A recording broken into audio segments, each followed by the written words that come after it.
Wisdom.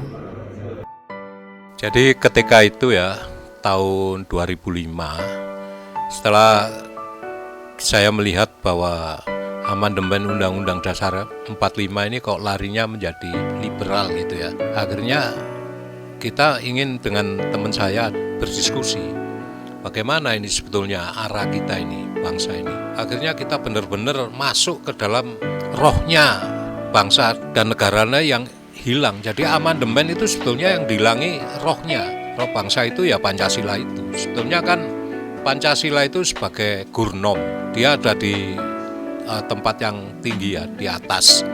Terus Pancasila itu diturunkan di pembukaan Undang-Undang Dasar 45 di alinea keempat sebagai desain negara.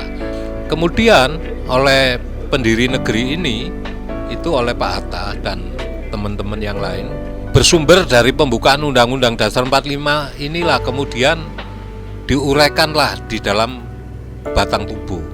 Jadi sesungguhnya batang tubuh itulah sebetulnya ideologi negara berdasarkan Pancasila. Pancasila itu bukan hanya sekedar dasar negara, tapi Pancasila itu adalah ilmu kehidupan untuk memahami bangsa dan negara Indonesia ini.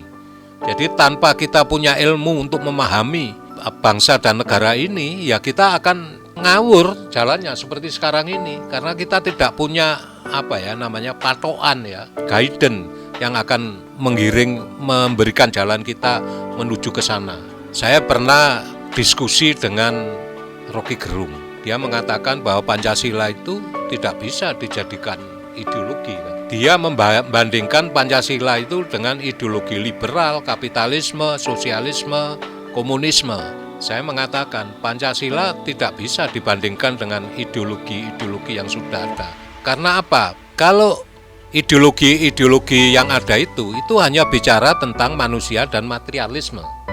Tapi Pancasila tidak. Pancasila itu bicara tentang Tuhan, manusia, dan materialisme alam semesta. Sehingga yang keluar dari Pancasila tentunya hal-hal yang berkaitan dengan nilai-nilai ketuhanan, bahasa-bahasa yang ilahiyah, sehingga Pancasila ini sangat terjaga. Beda dengan komunis misalkan. Yang keluar dari komunis, kalau kita butuh membunuh ya dibunuh, butuh menindas ya ditindas. Itu bedanya. Makanya ketika Bung Karno membuat Nasakom itu tidak akan berhasil. Nilai-nilai ketuhanan tidak mungkin dikawinkan atau disetubuhkan dengan nilai-nilai yang non ketuhanan. Yang saya rasakan ya dari saya kajian-kajian itu, rasanya itu saya itu diarahkan ketemu orang-orang yang mempunyai pikiran sama dengan saya. Apakah itu saya menjadi kenalan dengan profesor-profesor itu, atau kenal dengan jenderal-jenderal, juga banyak teman saya mempunyai pemikiran yang sama dengan kita. Jadi saya pikir kalau kita berbuat memang ikhlas untuk melakukan ini, pasti akan ditunjukkan jalannya.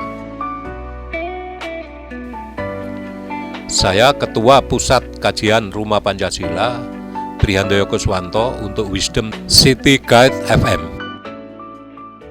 Wisdom.